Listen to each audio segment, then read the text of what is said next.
They say every man's home is his castle. But in this neighborhood, we were all just peasants living under a crown of clipboards and petty fines. I watched the princess of the HOA being forced into a cage of steel and glass. And I realized, some people mistake a title for a god complex. My name is Elias Thorne. And this is how I dismantled an empire. I never thought I'd see the strobe of blue and red flickering against the pristine, whitewashed columns of the HOA President's mansion. Not here. Not in Oak Ridge Estates. This is a place where the grass is measured with a literal ruler, as if it were a high-stakes science experiment. A place where your trash cans have a shorter outdoor limit than a prisoner in solitary confinement. But that afternoon, as the humid air hung heavy with the scent of freshly cured mulch, I stood on the sidewalk and watched a legacy crumble. I watched the HOA Queen's daughter being placed in the back of a squad car. It was a moment of clarity. You see, some people confuse neighborhood authority with actual sovereign power. And that confusion, it's expensive. Let me explain how this whole mess started. I live in a quiet suburban community that, on the surface, looks like a postcard of the American dream. Identical mailboxes, clean sidewalks, fresh mulch every spring. But if you've ever lived under the thumb of a strict homeowners association, you know it's not a dream, it's a curated nightmare. Every month brought a new, soul-crushing rule. Every week brought a cold, automated warning email. And at the center of this web sat Lydia Vance, our HOA president. She treated our community bylaws like they were royal decrees etched in stone. She had a reputation that preceded her like a shadow. Lydia was the kind of person who would fine a neighbor for having their garage door open for 10 minutes too long. She was the woman who sent formal violation letters because someone's holiday lights were too colorful. I once saw her, with my own eyes, measuring a neighbor's lawn with a tape measure, leaving a snarky note because it was a mere quarter-inch over the regulation height. Nobody wanted problems with her, she knew it. She fed on that hesitation. But I wasn't like the others. I own an ATV. Now it's not some mud-caked monster machine. It's a high-end, well-maintained, and, most importantly, fully legal and registered vehicle. I use it for trail riding on the weekends and small projects around my yard. I followed every rule. I kept it covered with a heavy-duty, neutral-colored tarp beside my garage, parked strictly on my property. It was clean. It was quiet. It didn't bother a soul except for Lydia. She had complained about it multiple times during our informal sidewalk chats, claiming it lowered the aesthetic standard of the street. I reminded her, as politely as my patience allowed, that the ATV was explicitly allowed under the HOA guidelines, provided it was covered and not operated recklessly, which it never was. Lydia didn't like that. She didn't like being told she was wrong. After that conversation, the random inspections of my property increased. I started receiving emails about the most trivial things, petty personal strikes designed to wear me down. It felt like a siege, but I held my ground until that Saturday. The Saturday that changed the power dynamic of Oak Ridge forever. I had been out running errands for a few hours. When I pulled my truck into the driveway, the silence of the neighborhood felt wrong. Something was missing. I looked toward the side of the garage. The heavy, weatherproof cover that was always neatly secured over my ATV was lying in a heap in the dirt. The ATV itself, it was gone. For a long, vibrating second, I just stood there staring at the empty space. I checked the garage. Empty. I walked around the perimeter of the house, my heart beginning to thud against my ribs. Nothing. My stomach dropped with the realization that my property had been violated. Before I could even process the theft, my phone buzzed in my hand. It was a text from Marcus, the neighbor across the street. "Hey," the message read, "isn't that your ATV? Emily's riding it around the cul-de-sac right now." Emily, the HOA president's 19-year-old daughter. The girl who thought the neighborhood was her personal playground because her mother held the clipboard. I began walking down the sidewalk toward the main street, my face a mask of cold fury. And sure enough, there she was. Laughing, speeding in circles, tearing up the asphalt and showing off for a group of her friends on my machine. She wasn't just sitting on it. She was operating it like she owned it, like the laws of property didn't apply to Vance. I didn't yell, I didn't run. I waited until she pulled back into her mother's sprawling driveway. I walked up calmly, the silence between us growing heavy. "That's my ATV," I said, my voice low and steady. "Why do you have it?" She looked at me with an expression of pure, unadulterated inconvenience. "Oh, this," she said, tossing her hair. "It was just sitting there." She didn't just take it. She took it because she believed she was entitled to the very air I breathed. Emily Vance stood there, hands on her hips, her eyes scanning me with a dismissive flick as if I were a smudge of dirt on her mother's polished marble floors. "Mom said it was an eyesore," she repeated, her voice airy and light, as if stealing a five-figure piece of machinery was no different than moving a stray leaf off the pavement. I felt a coldness settle in my chest, not the heat of anger, but the icy resolve of a man who has had enough. I took a step closer, my shadow stretching across her mother's perfectly manicured lawn. "It's private property, Emily. You trespassed. You broke the lock, and you operated a vehicle that doesn't belong to you. That isn't moving an eyesore. That's a felony." She actually laughed. It was a sharp, jagged sound that cut through the quiet of the cul-de-sac. "A felony? Elias, get real. My mom runs this neighborhood." That sentence right there told me everything I needed to know. She genuinely believed there would be no consequences. In her mind, the HOA bylaws weren't just rules for the neighbors. They were a shield for her family. I looked past her to the ATV. The tires were caked in mud, and the side panel had a fresh, deep scratch from where she'd likely clipped a curb while showing off for her friends. "You have 10 seconds to get off that machine and call your mother out here," I said, my voice barely above a whisper, yet vibrating with an intensity that finally made her smirk flicker. "Or what?" she challenged, crossing her arms. "You're going to complain to the board? Good luck. Mom is the board." I didn't answer her. Instead, I pulled my phone from my pocket and dialed 3 digits that no HOA president has the power to override. 911. The look on her face changed then. The bravado didn't vanish, but it cracked. She watched as I spoke to the dispatcher, giving my address and reporting a motor vehicle theft in progress. I could see her brain working, trying to process the fact that someone was actually defying the Vance name. Within minutes, the front door of the Vance mansion swung open with such force it hit the exterior wall. Lydia Vance stormed outside like I'd committed some kind of crime just by standing on the sidewalk. She didn't look at the ATV. She didn't look at her daughter's reckless behavior. She looked at me with a gaze that could have curdled milk. "How dare you escalate this?" she yelled, her voice echoing off the surrounding houses. "This is a neighborhood issue, Elias. We handle these things internally." "No, Lydia," I said, meeting her eyes. "A noise complaint is a neighborhood issue. A stolen vehicle is a police issue." She tried to spin it immediately, her years of manipulative HOA politics kicking into high gear. She claimed it was a misunderstanding. She said Emily was just borrowing it to help clear some space. She even had the audacity to suggest that because the ATV was left accessible, even though it was under a secured cover, it was somehow an invitation for public use. But the sound of an approaching siren cut her off. The Queen of Oak Ridge was about to realize that her crown was made of paper. As the squad car pulled into the cul-de-sac, the neighbors began to peek through their curtains. They had spent years watching Lydia hand out fines. Now they were going to watch her receive a lesson in the law. The officer stepped out, his boots heavy on the pavement.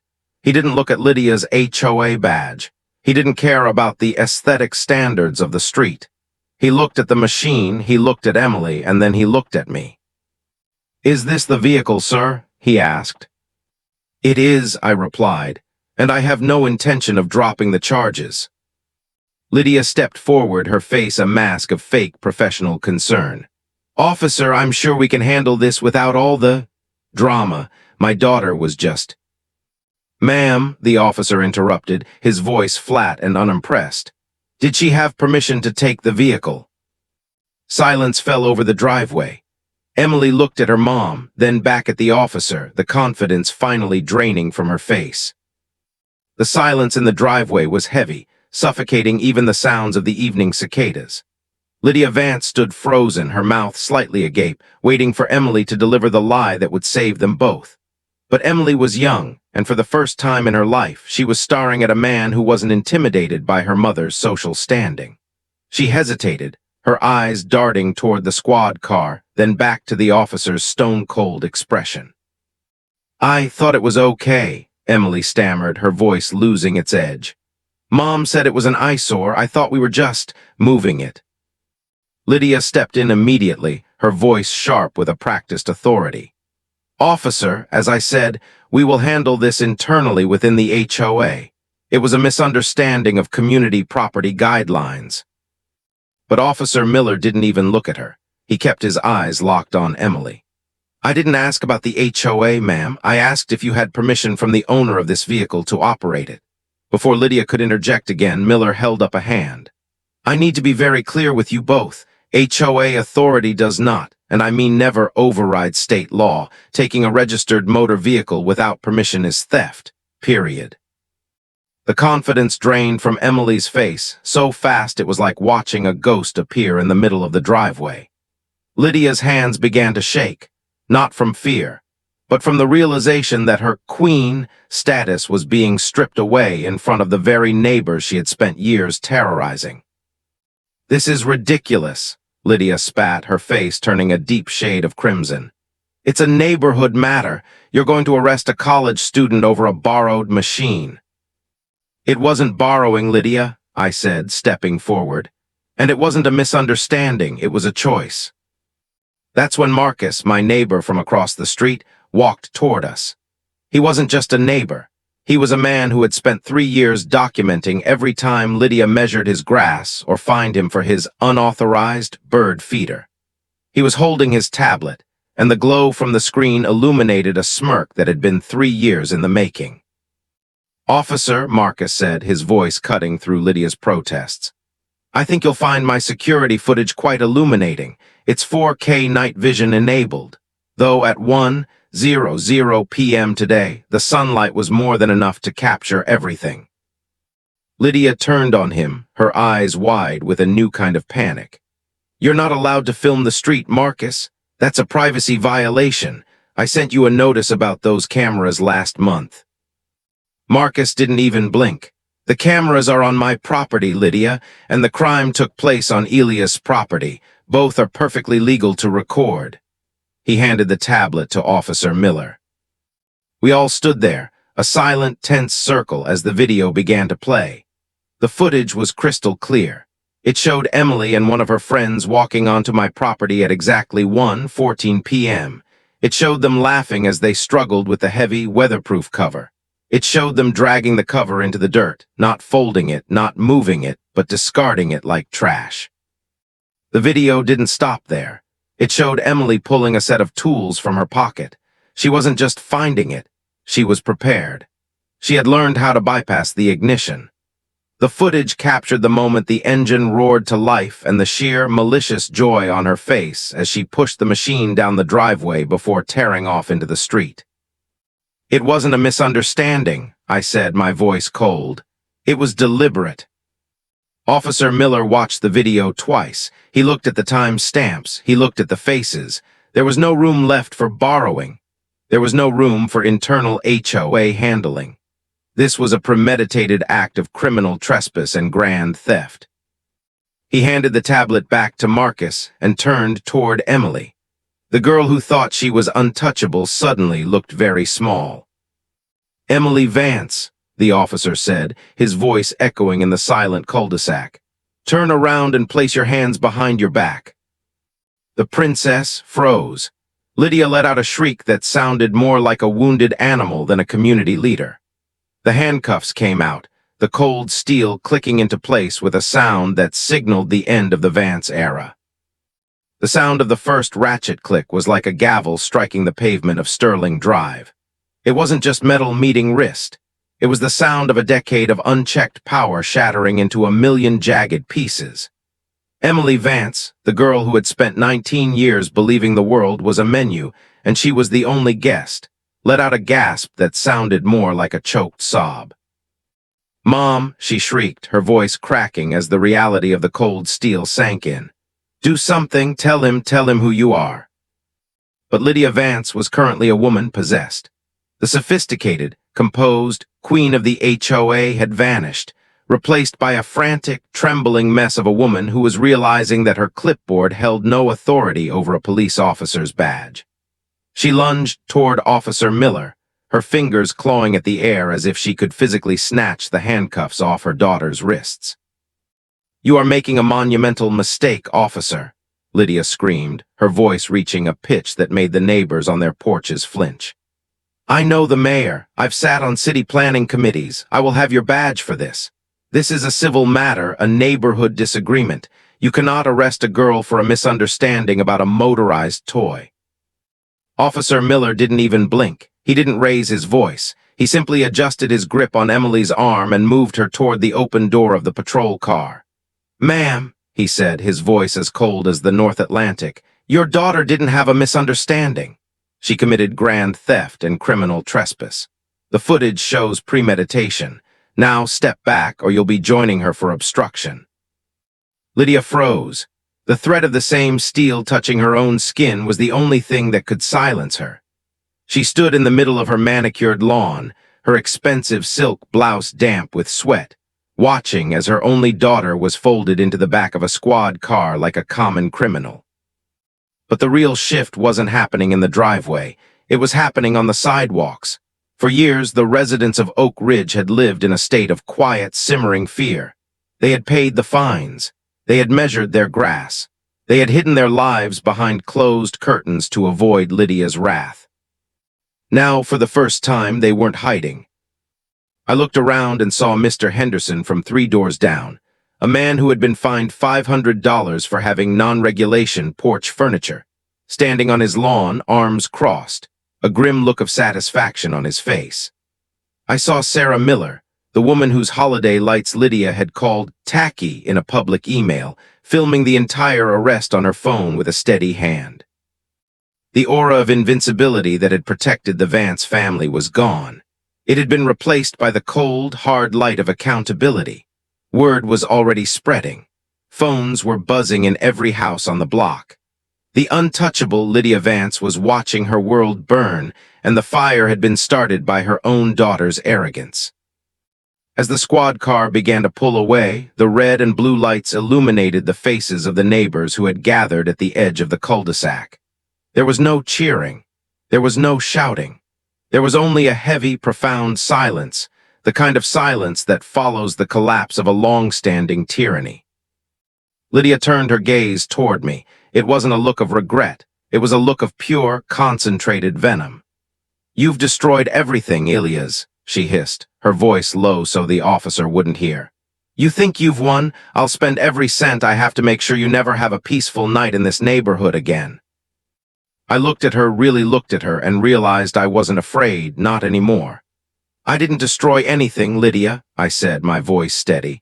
"I just stopped pretending that you own us. The law doesn't bend for HOA presidents, and neither do I."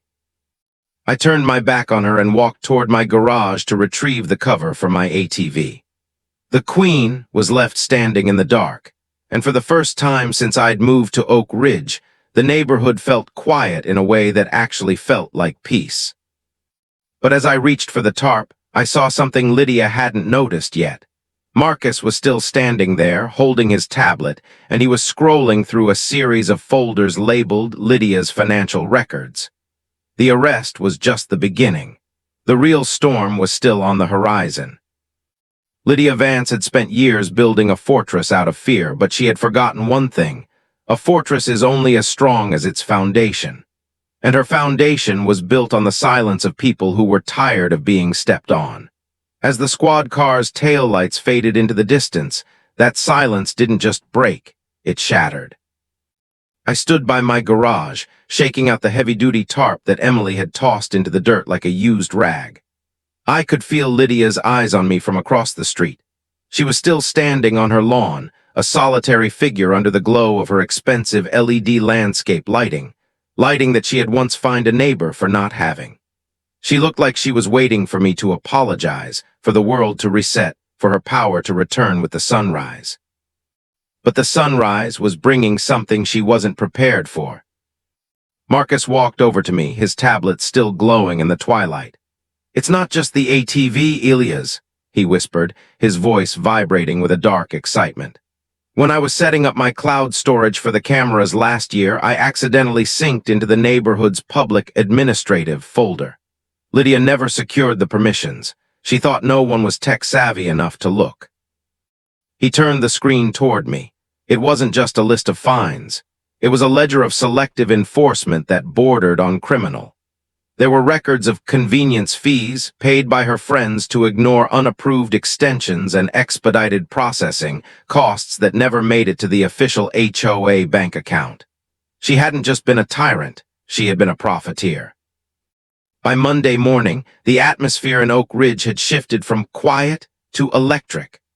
The news of Emily's arrest for unauthorized use of a motor vehicle had spread through the neighborhood faster than a summer wildfire. People who hadn't spoken to each other in years were suddenly congregating at the ends of their driveways.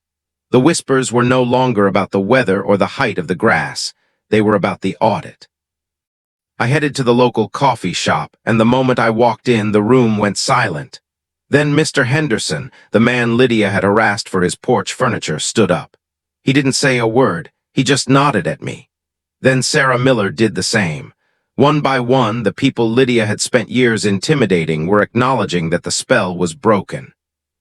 "She sent me another notice this morning," Sarah said, holding up her phone. "A fine for unauthorized gathering because I was talking to Marcus on the sidewalk last night after the police left. She's trying to double down." "Let her," I said, my voice echoing in the small shop. "A cornered animal always bites the hardest right before it gives up, but a fine is only power if you agree to pay it, and I think we're done paying." That afternoon, a group of us, 10 homeowners in total, met in Marcus's living room. We weren't just complaining anymore. We were organizing. We discovered that Lydia had been bypassing the board for months, signing off on emergency repairs to the community pool that were being handled by a company owned by her own cousin. The paper trail was messy, arrogant, and incredibly easy to follow once you knew where to look. We realized that Lydia's power didn't come from the bylaws. It came from our belief that she was untouchable. But watching her daughter cry in the back of a patrol car had stripped away the illusion. The queen didn't have a crown. She just had a loud voice and a lack of conscience. As we sat there, my phone buzzed. It was a formal email from the HOA board. Lydia was calling an emergency meeting for Tuesday night to discuss resident misconduct and vehicle safety. She was going to try to use the very incident where her daughter stole my property to pass even stricter rules on vehicle storage. She was trying to weaponize her own daughter's crime against me. I looked at Marcus and the others. "She wants a meeting," I said, a slow smile spreading across my face. "Let's give her one she'll never forget." The Oak Ridge Community Center had never been so crowded. Usually, these HOA meetings were sparsely attended affairs, populated only by a few retirees and those unlucky enough to be fighting a fine. But tonight, the air was thick with a different kind of energy. It was the smell of a storm breaking. Every chair was taken, and people were lining the walls, their faces illuminated by the harsh fluorescent lights. At the front of the room sat the board. Lydia Vance occupied the center seat, her posture stiff, her chin tilted upward in a final, desperate display of defiance. She looked like a queen preparing for an execution, but she had failed to realize that the roles had been reversed. She wasn't the executioner tonight. She was the accused. Lydia banged her gavel, a sound that used to make people flinch, and called the meeting to order. "This emergency session," she began, her voice tight and high-pitched, "is to address the rising tide of resident misconduct and the blatant disregard for our community's aesthetic safety standards." She didn't look at me. She kept her eyes fixed on the back wall as she began a pre-written speech about unauthorized motor vehicles and how they created a criminal element in our pristine neighborhood. She was actually trying to frame the theft of my ATV as a failure of my security, rather than a crime committed by her daughter. The audacity was breathtaking. "Therefore," Lydia continued, "the board is proposing an immediate amendment. All recreational vehicles, regardless of their storage status, are to be permanently removed from the premises of Oak Ridge Estates. Failure to comply will result in a daily $500 fine and potential lien on the property. A murmur of disbelief rippled through the room. She was doubling down. She was trying to legislate my property out of existence to cover the shame of her daughter's arrest. I stood up. I didn't wait to be recognized. "Lydia," I said, my voice cutting through her monologue like a knife through silk. "We aren't here to talk about my ATV, we're here to talk about yours." Lydia's face went from pale to a mottled purple. "You are out of order, Mr. Thorne. Sit down, or I will have you removed for disrupting a formal meeting." "I don't think so," Marcus said, standing up beside me. He walked to the front of the room and plugged his tablet into the overhead projector meant for budget presentations. "Because before we vote on any new fines, I think the neighborhood would like to see where the old fines have been going." The screen flickered to life. Instead of a boring spreadsheet, Marcus displayed a side-by-side comparison. On the left were the administrative fees Lydia had collected over the last 2 years. On the right were the private bank records Marcus had uncovered, records showing thousands of dollars being funneled into a landscape consultation firm that shared the same registered address as Lydia's vacation home. The room went deathly silent. You could hear the hum of the projector. "Selective enforcement isn't just a violation of our bylaws, Lydia," I said, stepping into the center aisle. "It's a violation of state law. You spent years measuring our grass while you were digging into our pockets. You harassed Sarah over her lights and Mr. Henderson over his chairs while you ignored the fact that your own daughter was trespassing and committing grand theft." Lydia tried to speak, but no sound came out. The Queen was finally speechless. Her fellow board members, people who had been her puppets for years, were now physically leaning away from her, trying to distance themselves from the wreckage. "We aren't here to vote on your new rules," Marcus added, clicking to the next slide. "We're here to present a petition for your immediate removal and a full forensic audit of the HOA accounts, and we have the signatures of 70% of the neighborhood." Lydia looked out at the crowd. She didn't see subjects anymore. She saw a collective force that had finally realized she had no real power over them. The law doesn't bend for HOA presidents, and as it turned out, neither did the neighbors they had pushed too far. Lydia grabbed her gavel, but she didn't bang it. She just held it, her knuckles white. "This meeting is adjourned," she whispered. "No," I replied, the word echoing through the hall. "The meeting is just getting started, and this time we're the ones keeping the minutes." The transition from the community center to the county courthouse felt like a descent into reality. For Lydia Vance, the HOA had been a kingdom where she was both the judge and the executioner. But here, under the cold, unyielding lights of the justice system, she was nothing more than a woman whose daughter had committed a felony. The morning of the trial, the air was crisp, carrying the scent of rain and wet stone. I sat in the second row of the gallery. I wasn't there for revenge. I was there for the final chapter of a story that should never have had to be written. To my left sat Marcus, clutching a folder that contained the completed forensic audit of the Oak Ridge HOA accounts. When Emily Vance entered the room, she looked like a different person. Gone was the expensive athleisure wear and the arrogant smirk. She was dressed in a conservative navy suit, her eyes red-rimmed and fixed firmly on the floor. She looked young. She looked small. But most importantly, she looked terrified. Behind her, Lydia followed like a shadow. She tried to maintain that old posture, shoulders back, chin up, but the facade was cracking. Every time a neighbor from Oak Ridge entered the courtroom, Lydia flinched. The people she had looked down upon for years were now the silent witnesses to her family's disgrace. The judge, a no-nonsense man named Justice Vance, ironically sharing her name but none of her mercy, didn't waste time. "The charges are unauthorized use of a motor vehicle, criminal trespass, and destruction of property," he read, his voice echoing in the cavernous room. Lydia's lawyer stood up, attempting to spin the same tired web. "Your Honor, this was a youthful indiscretion.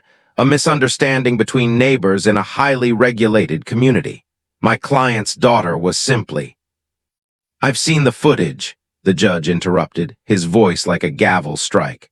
"I've seen the defendant hotwire a vehicle that did not belong to her.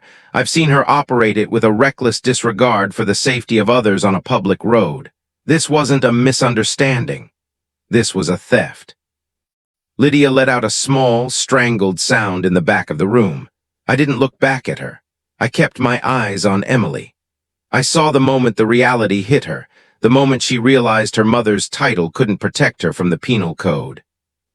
As the testimony continued, the focus shifted from the ATV to the culture of the Vance household. The prosecution brought up the history of intimidation, the way Lydia had used her position to foster a sense of untouchability in her daughter. They didn't just put Emily on trial. They put Lydia's parenting and her abuse of power on display for the entire county to see.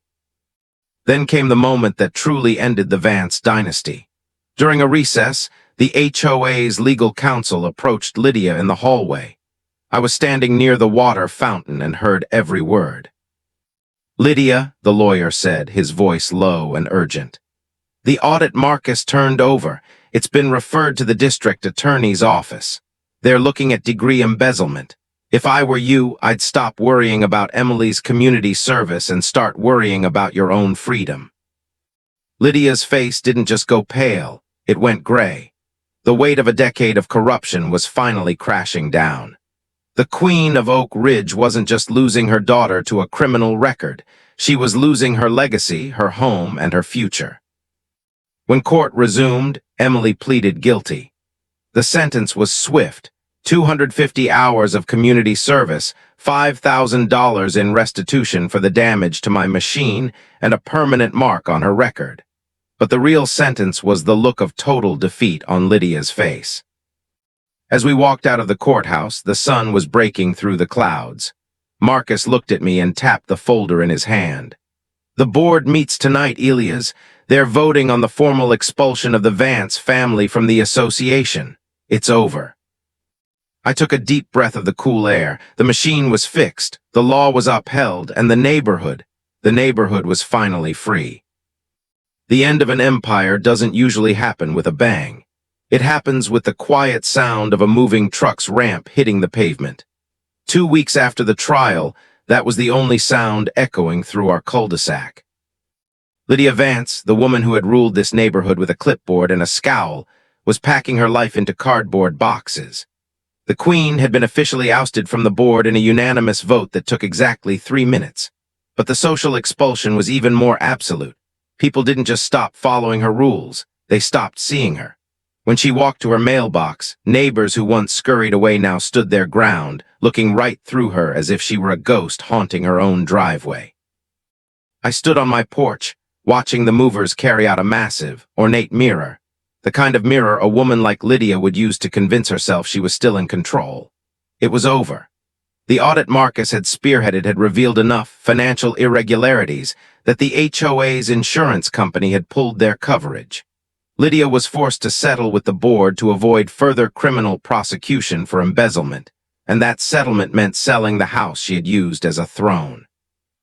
As for Emily, the princess was now wearing a neon yellow vest and picking up trash on the side of the county highway. Every time I drove into town, I'd see her, the girl who thought she could hotwire a $15,000 machine because her mom owned the street, now holding a plastic bag and a metal reacher tool. It's funny how the world works. She thought she was too good for our rules, so the state gave her some new ones. But the most incredible change wasn't the absence of the Vances. It was the presence of everyone else. Last Saturday, I took the ATV out. I didn't hide it. I didn't rush to cover it like I was hiding a crime. I pulled it into the driveway, the engine idling with a low, rhythmic growl. I spent the afternoon cleaning the mud Emily had left behind, polishing the plastics until they shone like glass. And you know what happened? Mr. Henderson walked over. He didn't have a tape measure. He didn't have a violation notice. He had a cold drink and a story about a tractor he used to own back in the day. Then Sarah Miller came by, pointing out a new trail she'd heard about in the next county over. We weren't just residents anymore, we were neighbors. The fear was gone. The aesthetic standards that had been used as a weapon were replaced by a simple, unspoken rule: respect each other's property, and the rest will take care of itself. Oak Ridge finally felt like the home I thought I was buying years ago. I don't feel victorious. Victory implies that there was a war I wanted to win. I never wanted a war, I just wanted validation. I wanted it to be clear that a title, whether it's president, queen, or CEO, doesn't grant you the right to touch what isn't yours. I wanted it to be known that in this country no one is untouchable. The law is a slow-moving machine, but when it finally catches up to people who think they're above it, the results are absolute. If you've ever looked at a Karen or an overreaching HOA and wondered when they'd finally meet their match, you just saw it. Accountability isn't just a word, it's a necessity. It's what keeps the princesses of the world from taking what you've worked for. If you found this story of justice satisfying, do me a favor. Hit that like button. It tells the algorithm that people still care about common sense and property rights. And if you want to see more real-life accounts of people standing up to entitled tyrants, subscribe to this channel. We have a lot more stories coming from the front lines of neighborhood drama. But before you go, I want to hear from you. Where in the world are you watching from tonight?